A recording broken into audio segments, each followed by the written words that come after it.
this old truck. It's a 1990 International 8900 series. Had all new tires, new rims on it, new brakes. It's got a N14 Cummins in it. Got the one fuel tank on the other side. This one had one on it at one point. You can see the brackets right down there. So I'm gonna be looking for another tank. I'll get that tank and then I'll move that battery box back over here.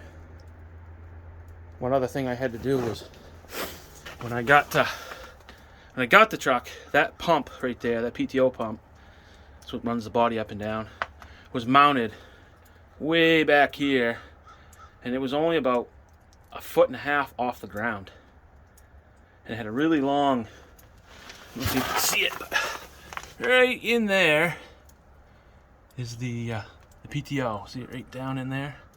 And then that shaft right in there, obviously, came way back here. It was almost 5.5 feet long. And it sat real low. And they had run up over a banking or something and bent the shaft.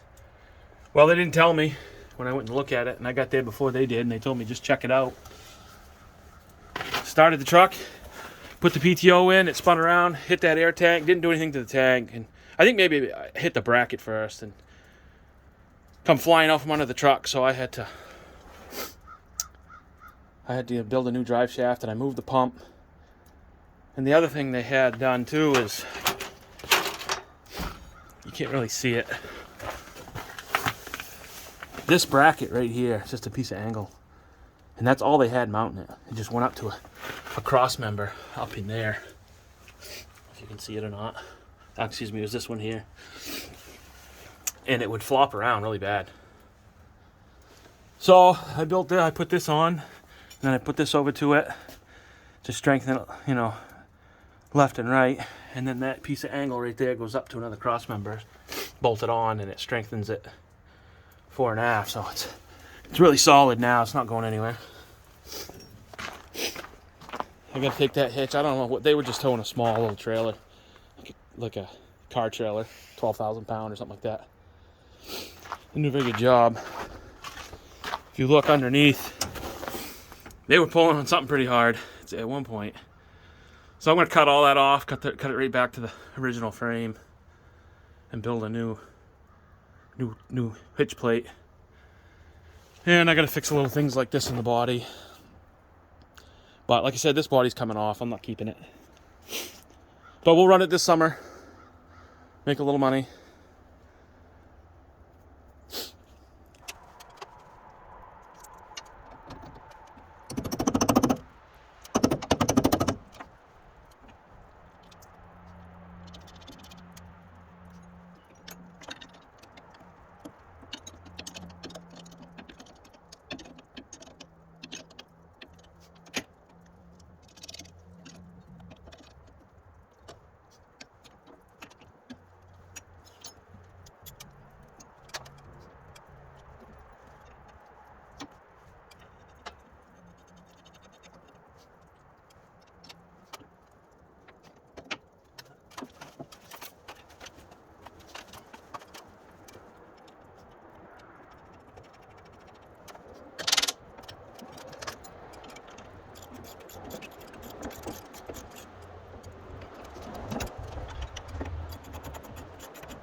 Alright, I thought I was recording, but I guess I didn't. I forgot to push the button or something.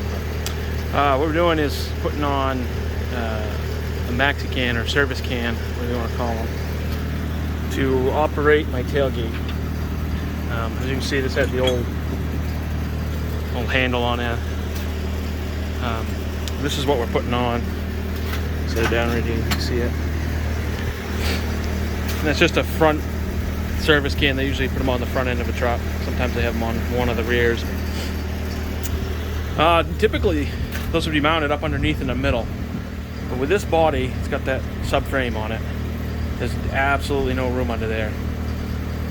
And I spent about an hour and a half trying to figure out a way to get it mounted under there. Just no room. And then I thought about, well, we'll put it out here where the linkage is underneath. But then all the crap coming up off the tire is going to be hitting it. So the rod was already there. So I figured, well, we'll just mount it up here.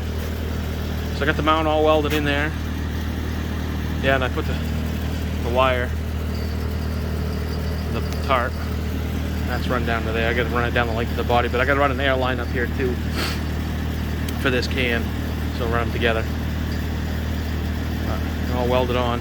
We'll mount the can, and then I got to figure out where we're going to cut that shaft, attach it. That's my welder I'm using. Miller Big 20. Did a little paint job to it, stuff, fixed her up. Picked it up real cheap. A gentleman had it for years. He couldn't get it to run. But come to find out it was just a clogged fuel line from setting. Cleaned it out, runs perfect. Tank's a little dirty. I keep picking up some stuff, plugging the line and the filter up. Eventually I keep saying I'm gonna run the fuel out of it.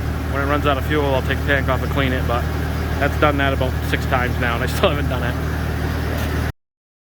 Okay, we got tarp all wired in. There's the forward and reverse solenoid.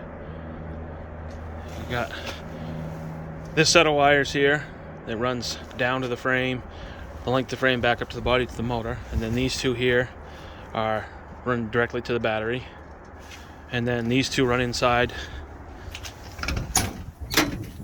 running the side to this switch right here. So if I turn the key on, see the motor working forward, reverse. And then I got the line all hooked up and ran for the tailgate latch. I do still need to get a switch, an air switch to operate that, but I can hook up my air hose here. See if I can do this one-handed. There we go. I'll show you guys how it works. There. Pushes it back, and then I just tape my hose on to the end of it, so it has to leak down for it to close back, which it will do. As you can see, the latch is open. If you look real close, you can watch it close and real slow. But you get the point. So that works. So the only thing left is to put the tarp on. But I think it's gonna wait till tomorrow. I'm been here all day, pretty beat. So yeah, it's coming along. Be on the road before we know it. Spring is coming. It's like 50 degrees today. Crazy weather. Tomorrow's supposed to be in the 20s. It's nuts. So we'll see you guys later. Thanks for watching.